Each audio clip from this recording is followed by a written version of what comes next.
Hey,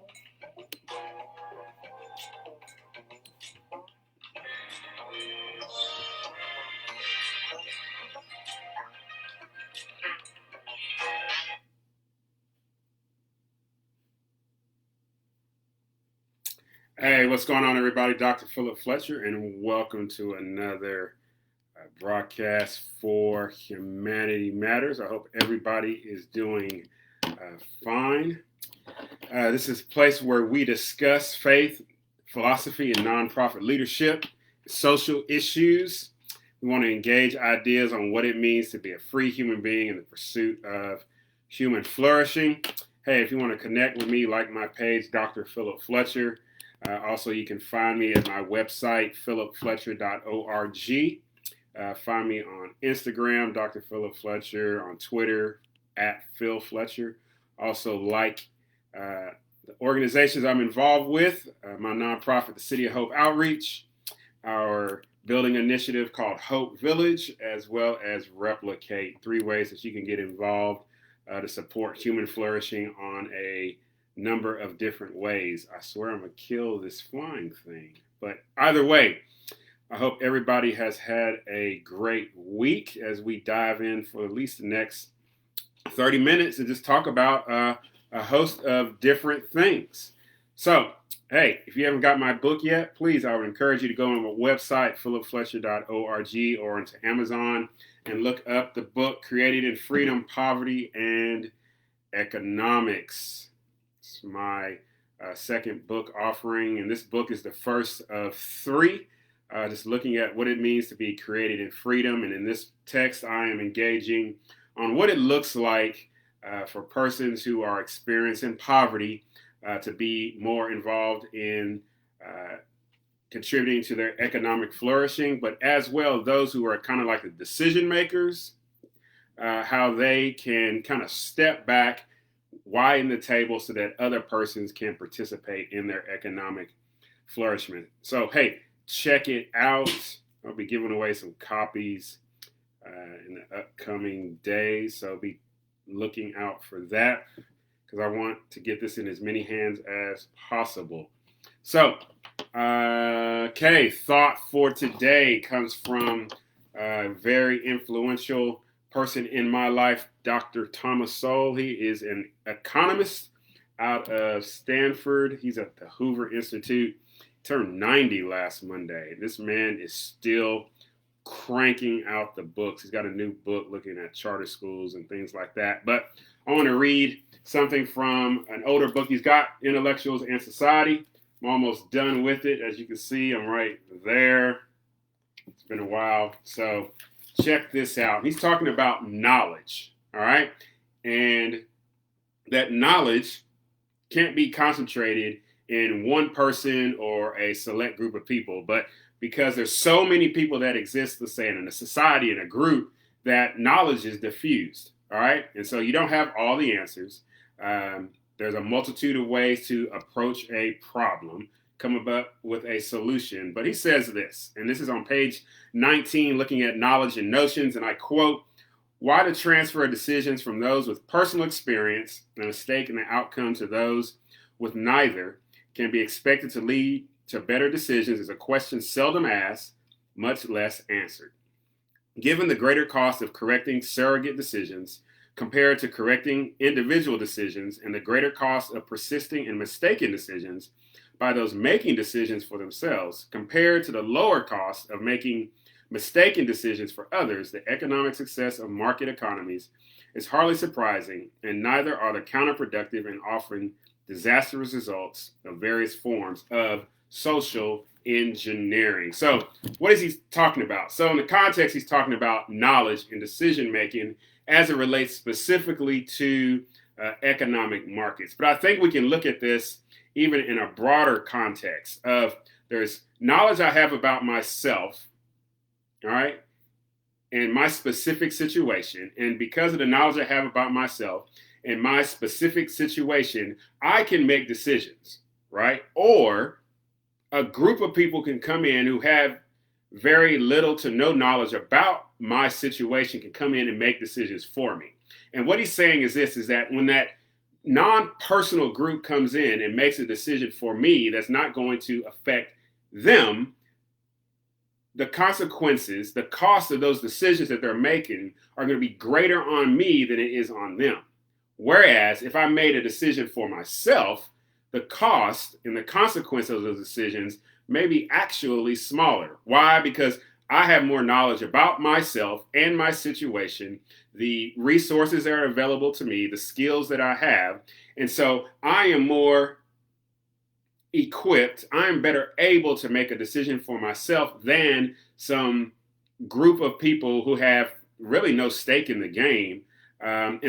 So at least the other thing, the personal cost of the decision making versus the other costs from an external group. So when I make the decision, the cost, I'm bearing the brunt of it, okay? But when a small group makes a decision for a large majority of persons, when that small group cannot have all the information, the cost of that is going to be harder to recover from. Whereas if I make the decision for myself or another individual makes a decision for him or herself, the cost of that decision, again, is small. So what produces a more substantive outcome? What is more productive in the long run? What is more humanizing is when more and more people are able to make decisions for themselves because they have more knowledge about their individual self than a small group having just a little bit of knowledge about a larger group of people. So that's from Thomas Sowell, Intellectuals and Society. I highly recommend it. I will be referencing him again in some future episodes. So, hey, welcome again. This is Philip Fletcher for Humanity Matters. This is our episode 3 as we look to discuss a variety of things from faith and philosophy, nonprofit leadership, and social issues. We want to engage on what it means to be human. So, I got a question in the mailbox that I wanted to answer, and I responded to this person. But I thought it was good to take a moment to respond to everybody else. So if you follow me on my personal page, you can go on there as well. I did a video about the mask ordinance that was passed here in Conway, Arkansas. And I said that I wasn't going to talk about the mask stuff anymore. Like, the ship has sailed, Conway's doing what they're doing. I put out my position on the whole thing. And I was moving on, right? But a person sent in a question, and I wanted to read their statement and then give you my response. All right, so here it goes. Hey, Phil, I just watched your video reaction to the city council meeting concerning mask and had a couple of questions for you. I know you said you were done talking about mask in the video, but I thought you might answer a couple of clarification questions. Is your frustration primarily with the moralization of masks because of the source of the moralizing, i.e. the city council, or the moralization in general? It seemed like the latter, but I wanted to make sure. Second, were you making a slippery slope argument as to the potential loss of other rights if this is allowed to happen? And third, I understand the frustration against shaming those for not wearing a mask or for wearing a mask, but do you consider it out of bounds for a Christian to offer a humble suggestion using biblical principles regarding the wearing or not wearing of a mask? Taking away government mandates behind mask wearing, do you think a Christian case can and should be made for either side? I appreciate your willingness to firmly put forth your beliefs and principles, and it's interesting to see who chooses to support or deny you depending upon which issue arises. So thank you for helping me as I struggle to identify with it in my own life. So that was very respectful. I love questions like that. I love that type of engagement. So as an example, if you ever got a question for me, hey, DM me. Hey, I'll be willing and just eager to engage with you because I think that's where we can have change happen. So back to his question. So I had frustration on both. Moralizing that was coming from the city council, but more so the moralizing that I was seeing and hearing communicated from individuals. All right. I understand and can respect the multitude of reasons that people have as to why they're wearing a mask. Okay. And I went on to answer him and said, for people, an individual, they are choosing to wear this mask for a particular set of reasons. Okay. I am not here to judge anybody's reason to wear the mask. Okay. Their motivations to wear the mask or not wear the mask. When that individual is choosing to wear that mask for whatever his or her particular reasons, they are making a right decision for themselves. All right. Got it. Support you. It's awesome. You're making a decision for yourself based on a set of information that I do not have. I'm echoing Thomas Sowell again, okay? As is someone who is not wearing a mask is making that decision on the basis of information that he or she has, and for him or her, that's important, all right? So on a fundamental level, individual level, that's the moral thing to do, right? They are doing something within the confines of their conscience. Where I have the problem is when a person moves outside of that and they take an act that they're doing based off of the information they have for their particular life and move to say that everybody needs to do it. And then if everybody does not do it their way, then, well, literally they're being immoral.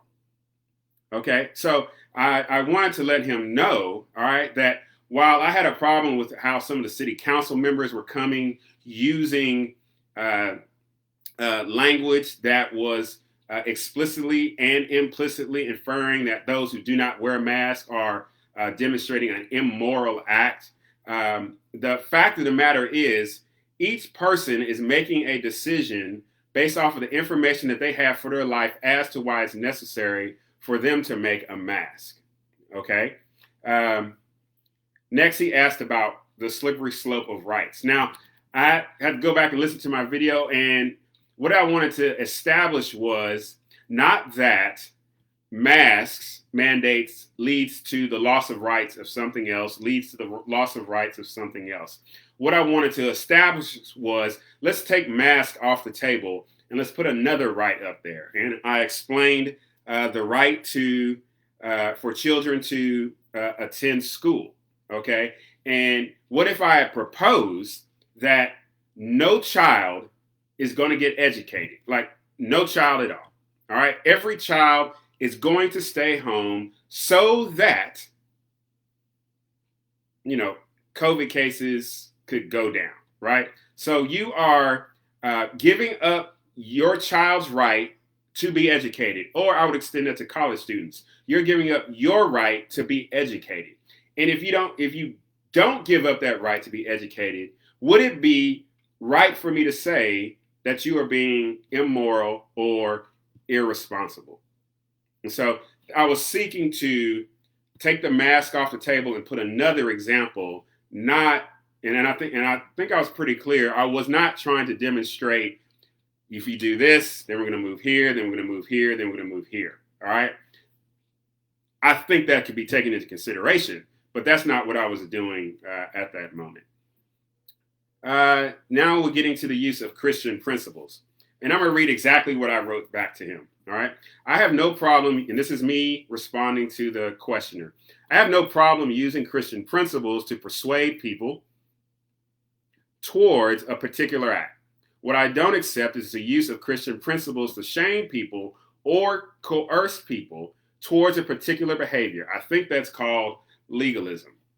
Okay, so anytime, so to use a Christian principle, which needs to be rooted in love, all right, should be used to persuade people towards a particular behavior. I spend my days seeking to persuade people to be involved with the poor. Okay. And one of the things that I use Christian principles to seek to persuade people to get involved in the lives of men and women who are experiencing some level of poverty. What I won't do is take a Christian principle, right? And then say, hey, if you're not doing this, you are this. That's not persuadable. That is seeking to use shame, not Christian principles, but shame and guilt to move somebody to do something, which ultimately is not in love. All right. And so finally, in response to, can a Christian case can be made? Do I think a Christian case can be made? Sure. Yet at the end of the day, it has to be grounded in the resurrection. I have yet to see any argument of that character. Great question. So if you're going to make a Christian case for masks, somehow you have to root it in the resurrection of Jesus Christ. That's the pivotal thing around which Christianity revolves around. Okay? It has to be rooted in the death, burial, and resurrection of Jesus Christ. So if you can make a case for mandatory mask out of the resurrection of Jesus Christ, I'm willing to listen. Again, it's about being persuaded, not being coerced, not being forced, because at the end of the day, I'm echoing in Dr. Thomas Sowell's language here, nobody has the complete knowledge. All right. And when a few take a little bit of knowledge to make a decision for the masses, all right, the cost to recover from that is greater than if each individual made a decision in accordance with the knowledge that they have specifically for themselves. So, hey, that was a great question. If you got a question, something like that, hey, hit me up. You can email me, humanitymatterspodcast@gmail.com. On Facebook, slide into my DM. Don't send me no craziness. Send me some questions. I'll be willing to engage with you and have that back and forth. So, jumping on to lift one another. So, this past week, I concluded Lift One Another, brought together males from all ethnic groups on Tuesday, and then brought together females of all ethnic groups on Wednesday. And I must say, the females, y'all be rocking it. Males, they give information that's kind of like this. Females, they give depth, they give passion, they give some flesh to the things that are being discussed. And I greatly appreciate all those who sought to continue on this journey of how we can continue to cultivate very healthy interpersonal relationships as it relates to ethnicities. All right. And so some of the things that I thought about moving forward is, how are you going to use what you've got to continue to advance the cause of justice for someone who is not like you? All right. So you have to ask yourself, what is my personal end goal? What is it that I'm trying to accomplish? All right. The other thing I would ask is this: are the things that you are doing, is it meant to advance the cause of justice for a particular person or for a particular group? If you're going to do that, then I would encourage you to get to understand the people, whatever ethnicity that is, in the place that you're in. All right. And once you gather that information, determine how you're going to move forward. All right. That is important because what an ethnic group experiences, say, in Conway, Arkansas, is going to be a little different than what they experience in Little Rock, or what they experience in Fayetteville, or what they experience in Riverside, California, or Louisville, Kentucky, or New York City. So it's important as you continue to move forward to get to understand again. That means having a listening posture about the people and the place that they're in so that you know how to be present. One of the big questions that was asked for Black folks, all right, coming from some white folks was, well, what's the end goal? What is it? What is the end, right? And, you know, that's that question again, you know, it has some general application, all right? But also it's going to be very specific depending on where one lives. I think it's important, once again, to get to understand the information, look at the data, and see how to go forward. All right? Why is it so hard to move past this? Again, a lot of this deals with the interpersonal relationships that are occurring between people.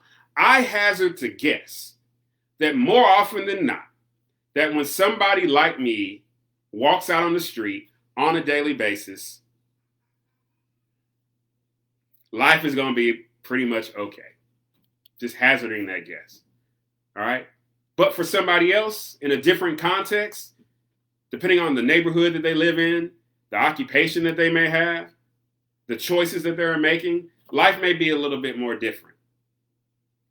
So, again, it requires some interpersonal relationships, men and women sitting down together and getting to understand who they are, what their life experiences are, and getting just a semblance of figuring out how is it that I can move forward. And then the big concept of privilege. Privilege. Now, I don't take the position, I take the position that there is privilege, but privilege is contextual. And privilege is really culturally driven. And if you've listened to me for some time, you've heard me bring up that, okay, got it. America is predominantly, percentage-wise, Caucasian, right? But if you go to a different country, let's say South Korea, I've lived there, all right? The demographic is completely different. Caucasians don't have privilege there, all right? South Koreans do. If I go to Vietnam, the Vietnamese, in general, have the privilege there. What am I trying to establish? That privilege is contextual.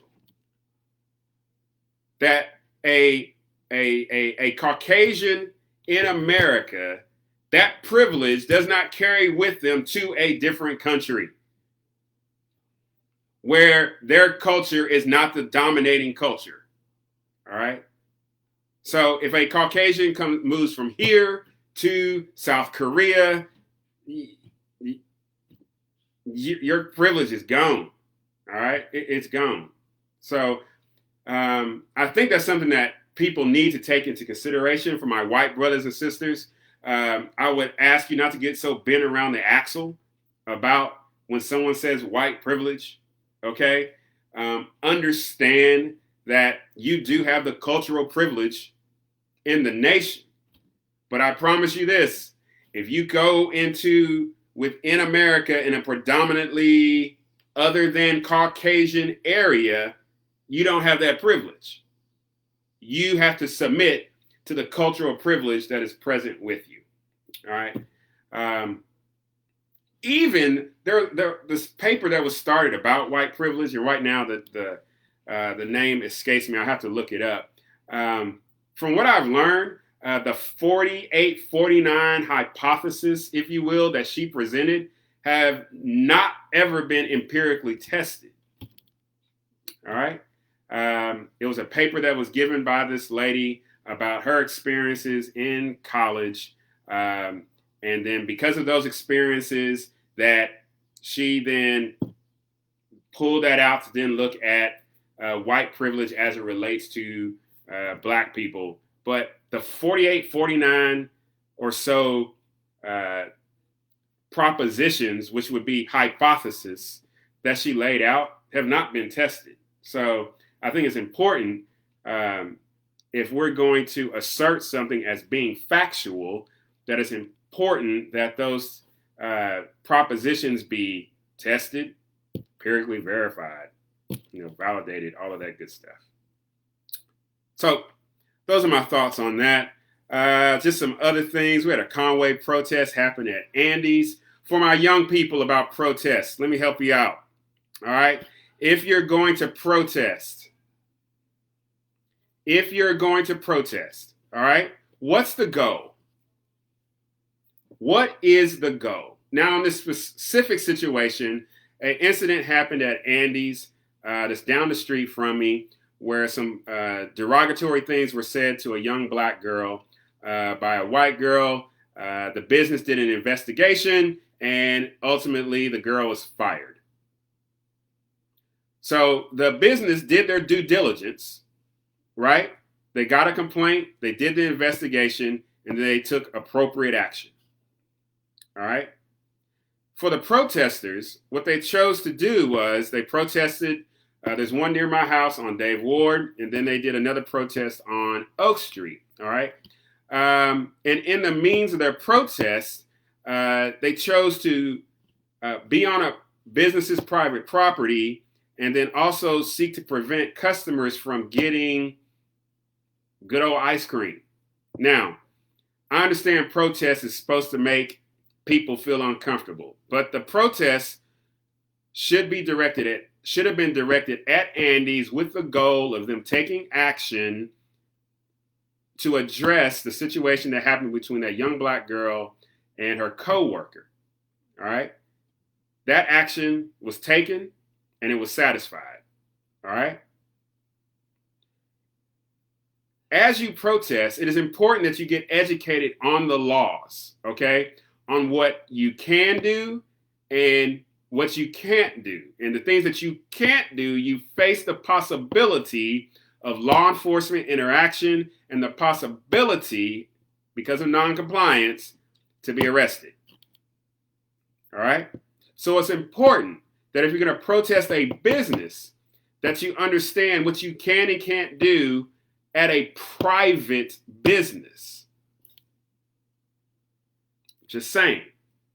So I saw a video, the one on Oak Street, of the protesters standing in the drive-through, preventing people from, driving through. All right, I got that tactic. I see that, because if a car tries to pull up and they bump you, then you could make the case that the car tried to drive over you. Okay, I got it. I understand. All right. It's not a good tactic, though. There's a public sidewalk. So an appropriate protest would be for the protesters to stand on the public sidewalk. You can hold your signs, you can use your megaphones, all that kind of stuff. But you are not impinging on somebody's private property. You can stand on the public property, the sidewalk, in some cases. But you can't be on somebody's private property. And then when they ask you to leave their private property, and if you choose not to, that private owner has the recourse to call in law enforcement to intercede. Okay? So it's important to get educated on the things that you can and can't do regarding your protest, and specifically where you're going to protest. The other thing is this, is that you're able to appropriately enunciate what your goals are. And then once those goals have been achieved, celebrate your success. All right? And in this case, I don't know if she was fired because of the protest or because of the social media type stuff, but either way, the action was taken. The girl is no longer employed there, and I don't know the situation of the young black girl who experienced the derogatory comments, but I am hopeful that she is on the road to healing, and much love to her parents as they surround her and her friends and family. So what's your goal? Get educated. And then finally, your approach. Again, I got protests are meant to discomfort people. Got it. That's the goal of a protest. But that discomfort has to be directed at the person or group in which you have the issue with.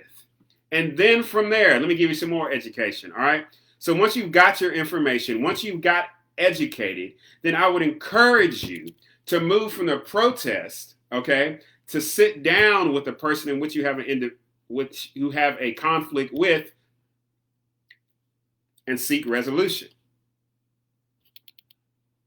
And if resolution is not achieved, then you can go to some type of peaceful, direct action, come back to the table again, and then actually pursue reconciliation. So the reconciliation would be, in this case, like I did today, I had me a strawberry cheesecake shortcake from Andy's, and it was good. It was so good. It was so good. So, yes, I'm going to take some comments here. Hey, Amber, good to hear from you. Joy Holmes. This was an important distinction for me to learn how privilege changes depending on where you are.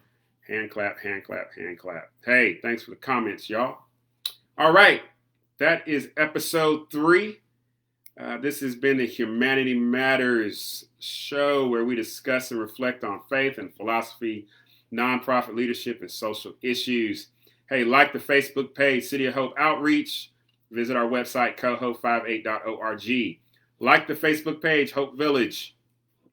And we also have a website, hopevillagecoho.org. And then like our Facebook page, replicate, learn about how starting nonprofits to help those in struggling areas. Finally, connect with me, Dr. Philip Fletcher. Like my page, share it. Find me on Instagram, Dr. Philip Fletcher. Find me on Twitter at Phil Fletcher. And remember, as always, oh, don't forget my podcast. We're talking about Booker T. Washington coming up this week. Like my podcast, Humanity Matters. Find me on YouTube as well, Humanity Matters. So remember to be loved, to be kind, to be generous. And remember, if we remember to live in hope, we can do the impossible. Y'all take care. God bless.